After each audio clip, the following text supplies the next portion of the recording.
प्रचेता गणों का विवाह वृक्षों की कन्या वार्क्षी से हुआ और उन्होंने दक्ष नामक पुत्र को जन्म दिया।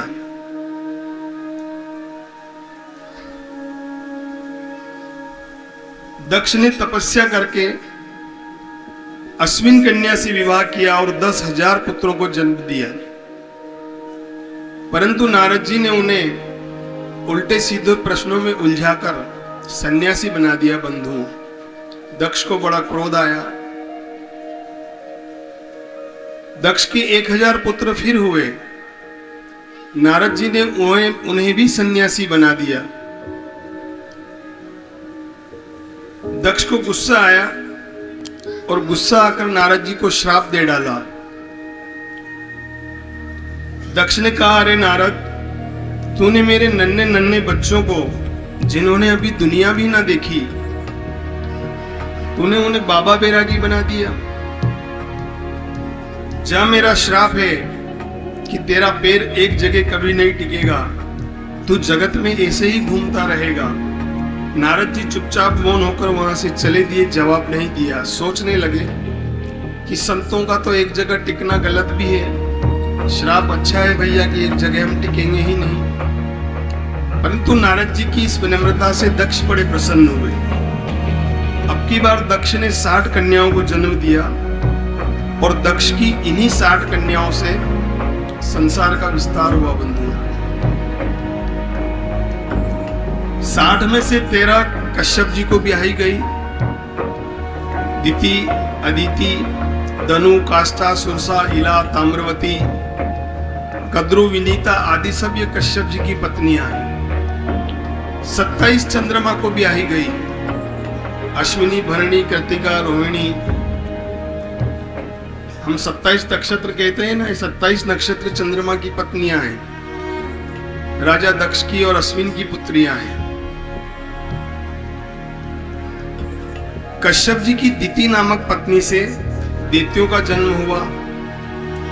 दिति की रचना नामक एक बेटी का विवाह त्वष्टा मुनि के साथ हुआ।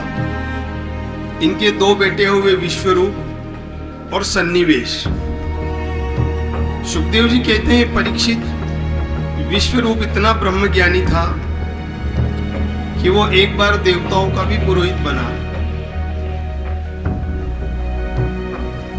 परीक्षित कहते हैं कि सुखदेव भगवान, देवताओं के गुरु तो बृहस्पति है, फिर भला विश्वरूप को देवताओं का गुरु बनने की आवश्यकता क्यों हुई?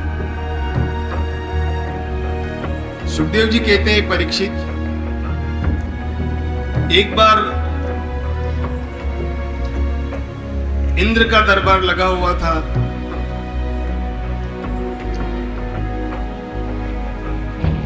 नृत्य गान चल रहा था और गुरु बृहस्पति वहां पधारते हैं। इंद्र उन्हें देख के भी अनदेखा कर देता है। उसे लगा कि इनके स्वागत के चक्कर में हमारा सब कार्यक्रम खराब हो जाएगा।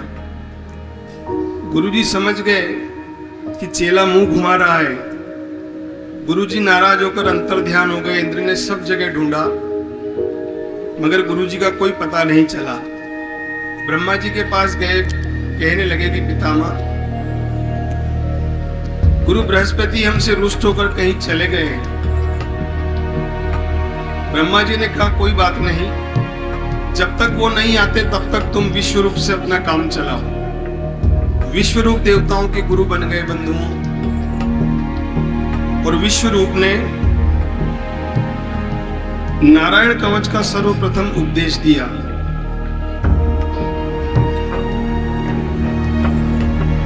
किसी भी व्यक्ति के ऊपर कोई विघ्न बाधा हो, किसी प्रकार का तंत्र मंत्र का प्रयोग हो, तो इस नारायण कवच का पाठ करके वो इस चीजों से मुक्त हो सकता है।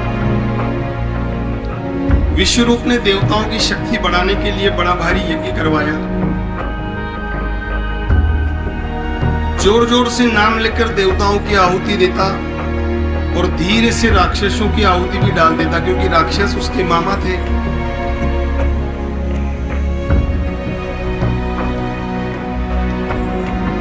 इंद्र को जब ये पता चला तो विश्वरूप के 3 सर थे।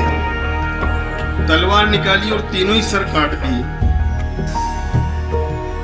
इंद्र को ब्रह्म हत्या लग गई तो इंद्र ने उस ब्रह्म हत्या को 4 भागों में बांट दिया। पहला भाग पृथ्वी को दिया जो ऊसर भूमि के रूप में है। दूसरा भाग जल को दिया जो झाग के रूप में है। तीसरा भाग वृक्षों को दिया जो गोंद के रूप में है। और चौथा भाग स्त्रियों को दिया जो रज के रूप में है। 4 लोगों में ब्रह्म हत्या बांटकर इंद्र तो बच गए बंधुओं, परंतु त्वष्टा को क्रोध आ गया कि मेरे पुत्र विश्वरूप को पहले तो गुरु बना लिया, बाद में उसकी हत्या कर दी।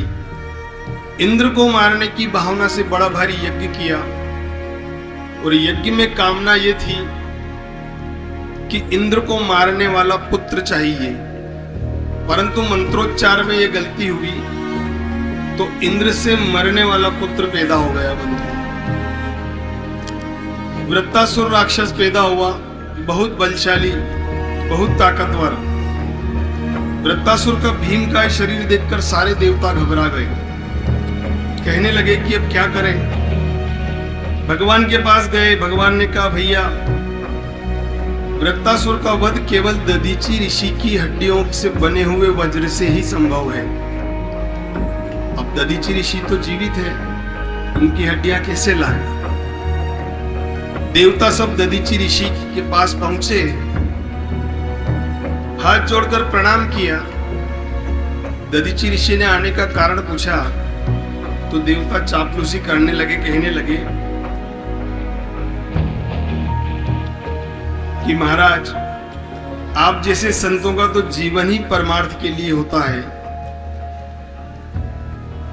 हम धन्य हैं जो हम आपके पास यहाँ आए। दधीचि ऋषि कहने लगे कारण तो बताओ, आए क्यों हो? कहने लगे कि ऋषिवर आपकी हड्डियां हमें चाहिए। दधीचि ऋषि हंसने लगे, कहने लगे मांगने से पहले कुछ सोचना तो चाहिए, क्योंकि व्यक्ति को सबसे प्रिय अपना शरीर ही होता है और हड्डियां तभी मिलेगी जब मैं प्राण त्याग दूंगा। कहने लगे भगवान ने हमें भेजा है। तो ऋषि कहने लगे भगवान स्वयं क्यों नहीं आए? देवता कहने लगे कि आपके हड्डियों से बने हुए वज्र से ही वृत्तासुर राक्षस का वध होगा। दधीचि ऋषि बंधुओं अपने शरीर पर मीठा लेप लगाकर बैठ गए। जानवर आए, दधीचि ऋषि का समस्त मांस खा गए। हड्डियां बची, उनको लेकर देवता लोग आए। उन हड्डियों से वज्र बना और इंद्र वृत्तासुर से युद्ध करने चल पड़े। अब जैसे ही वृत्तासुर इंद्र के सामने जाता, वज्र की तरफ ध्यान जाता और वृत्तासुर की भावना बदल जाती बंधु। वृत्तासुर को उस वज्र में बिहारी जी नजर आने लगते हैं। प्रत्यक्ष हरि का दर्शन करके 4 श्लोकों में वृत्तासुर ने बड़ी सुंदर प्रार्थना की। अहम हरे तव पादेक दासानुदासो भवितास्मि भूयः मनः स्मरेतासु पतेर्गुणांस्ते गणित वाक कर्म करो तु काया। कहने लगे प्रभु मैं आपका दास भले ही न बन सकूं, मुझ में इतनी पात्रता नहीं है, पर मैं जिन महापुरुषों ने एकमात्र आपके चरणों का ही सहारा ले रखा है। किसी व्यक्ति को अगर करंट लग रहा हो और हम भी उसे जाके छू ले तो करंट लगता है। इसी प्रकार अगर कोई व्यक्ति भगवान की भक्ति में, कोई संत भगवान की भक्ति में लीन है, अगर हम उसे पकड़ ले तो हमारा भी उद्धार निश्चित है बंधु। आगे फिर कहता है न नाक पृष्ठम न च पारमेष्ठयम न सार्वभौमं न रसाधिपत्यम न योग सिद्धिर पुनर्भवम वा समंजस्यत्वा विरह कांक्षे। कहने लगा कि प्रभु मुझे न स्वर्ग चाहिए, न मोक्ष चाहिए, न सार्वभौम पदवी चाहिए, न योग सिद्धि चाहिए, तो फिर प्रश्न उठता है क्या चाहिए? तो वृत्तासुर कहता है कि प्रभु आपका विरह चाहिए, आपका स्मरण चाहिए, आपकी स्मृतियों के खजाने में ही मैं मस्त रहना चाहता हूँ, सदा सदा आपको याद करता रहूं। वैष्णवों का तो धन एक ही है, भगवान की स्मृति।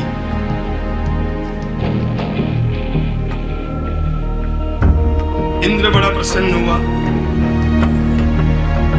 वृत्तासुर कहते हैं कि प्रभु जन्म मरण चाहे जितने भी मिले, पर मैं हर जन्म में रसिक भक्तों का, हर जन्म में रसिक संतों का मुझे संग मिलता रहे। बस यही मेरी मुक्ति का मार्ग है प्रभु। इंद्र बोले, हे दानवराज, तुम सचमुच धन्य हो जो रणभूमि में तुम्हारे विचार ऐसे पावन बने हुए।